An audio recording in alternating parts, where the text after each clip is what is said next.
Hi students, welcome back to our class. ఈరోజు ఈ వీడియోలో ఎంబ్రియాలజీ సంబంధించి షార్ట్ ఆన్సర్స్ లిస్ట్ అనేది చూద్దాం. So degree 4th semester zoology మేజర్లో ఉన్నటువంటి ఎంబ్రియాలజీ షార్ట్ ఆన్సర్ లిస్ట్ చూసినట్లయితే సో ఏమేమి ఫ్రీక్వెంట్గా వస్తుంటాయి ఎంబ్రియాలజీ నుంచి చూద్దాం. So differential gene expression DGA అని అడుగుతుంటారు. డిఫరెన్షియల్ జీన్ ఎక్స్ప్రెషన్ కాన్సెప్ట్ ఒకటి.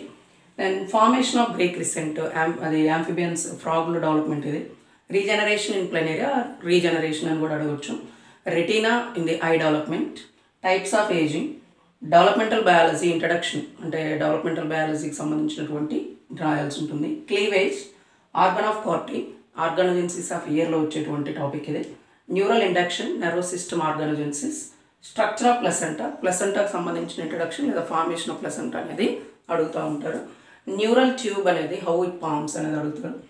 ACD, asymmetrical cell division, unit 1లో ఉంటుంది షార్ట్ ఆన్సర్. ఏసీడీగా అడుగుతుంటారు. గ్రోత్ అండ్ డిఫరెన్షియేషన్ రెండు వాటికి సంబంధించినటువంటి డిఫరెన్సెస్ కూడా అడిగే ఛాన్స్ ఉంది. సో గ్రోత్ని మనము ఇవి చూస్తుంటాం. సో ఈ షార్ట్ ఆన్సర్స్ ఫ్రీక్వెంట్గా రిపీట్ అవుతూ ఉంటాయి ఎంబ్రియాలజీకి సంబంధించి. సో ఇంకా స్పెమ్టోజెన్సిస్, ఊజెన్సిస్ ఇవన్నీ ఎస్ఎస్లో చెప్పాను.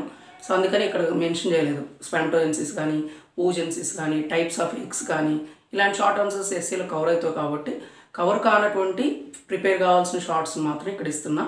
సో ఇవి మ్యాక్సిమం వచ్చాయంటే 13 షార్ట్ ఆన్సర్స్ వచ్చాయి. ఇవి చూసుకోండి, వీటి నుంచి మీకు ఉంటాయి అన్నమాట. Thank you for watching.